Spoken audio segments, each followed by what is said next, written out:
Wanted to get a little bit into H1N1. We've got some new info, and some of you might know Walter Burian out there. He's done some fantastic new research which points to a planned fake pandemic, as I might call it, back in 2007 with Baxter Pharmaceuticals patenting a strain which just so happened 2 years later to be the pandemic strain of H1N1. Is that a coincidence for you? If that's not enough of a coincidence, well, then you can take a look at the documents we have at deadlinelive.info. IBM internal documents outline knowledge of a planned pandemic with 100% certainty back in 2006, and we show you the documents.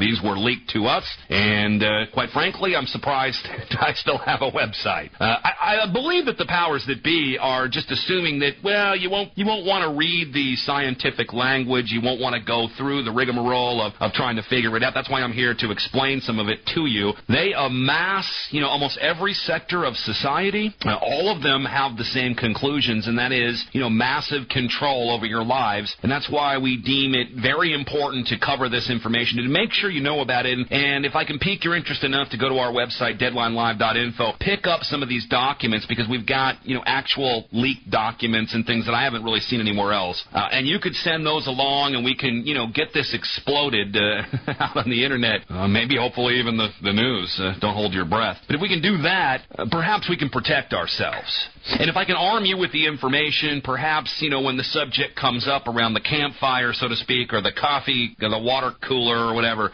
you'll be armed with the right kind of information. So before we go into some of the documents that we have, some of the new information, let's just cover this. Let's put the swine flu, or whatever it is, H1N1, into some perspective here. What are the symptoms for this influenza A H1N1? Okay, fever, headache, cough, sore throat, runny, stuffy nose, extreme fatigue, muscle aches, nausea, vomiting, diarrhea. All these symptoms may also occur, but are more common in children. Well, I had food poisoning, which I mentioned the other day here over the weekend, and I had all those things. Did I have H1N1? I guess I could have been diagnosed as having that. Of course, I knew that it wasn't. So this, of course, can be applied to any seasonal cold or any seasonal flu. The immediate conclusion people jump to is it's swine flu. So just about everyone could have swine flu. Well, isn't that convenient? On the death toll, we've got 816 deaths worldwide in 160 countries. Europe, allegedly, 16,556 cases with only 34 deaths. Given that countries are no longer required to test and report individual cases, the number of cases reported actually understates,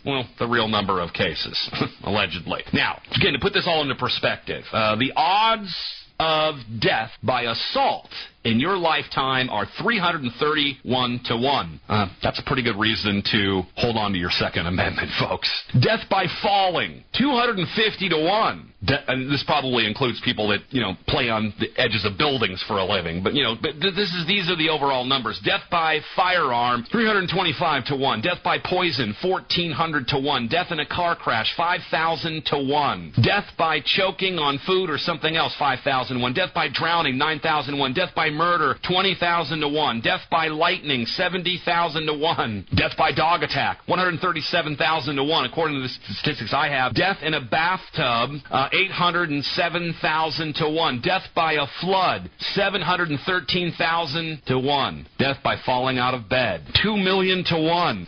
Death or being killed in a terrorist weapon of mass destruction attack, okay? 6 million to 1. That's why you gave up all your liberties. 1,154 people died worldwide. The odds that you'll die from the swine flu, about 8 million to 1. Yeah, that's right. You're at a greater risk of drowning in a bathtub than dying from swine flu. Of course, this means pandemic, lockdown. If they had their way, it would have been forced inoculations, quarantines, everything else. We, the people, stood up to that, thankfully, and then they haven't been able to pull that off quite yet. I'll get to that because they explain this in the IBM documents. Yeah, that IBM that was involved in the Holocaust, allegedly.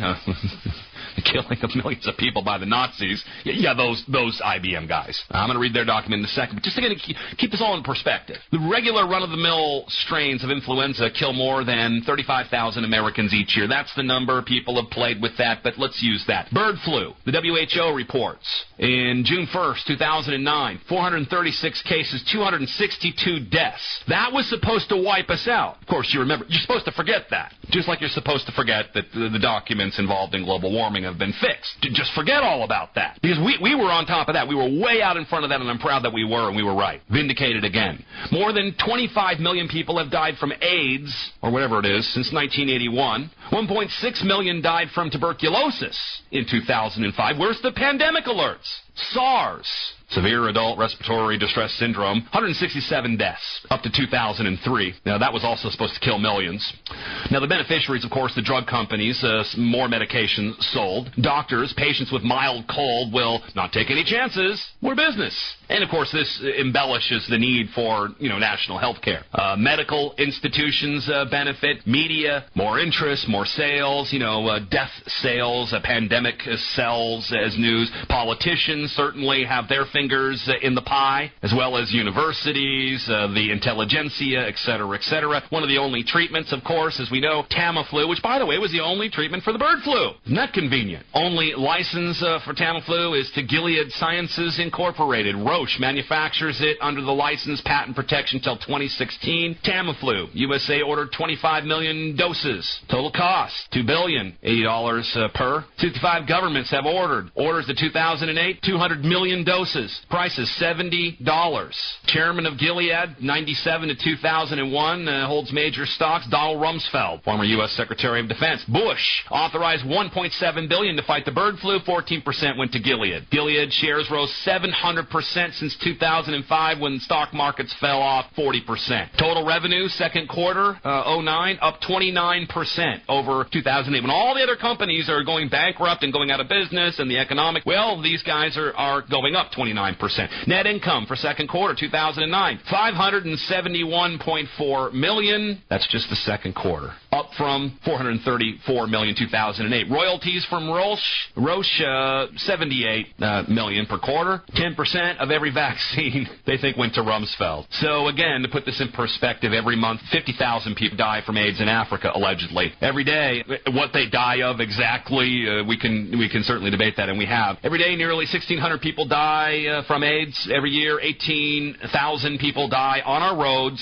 25,000 people are murdered. Every year, 80,000 people die from tuberculosis. Yet we're forced to focus on what? H1N1 swine flu. Why? Because, again, like the global warming scan, it was cooked up in advance.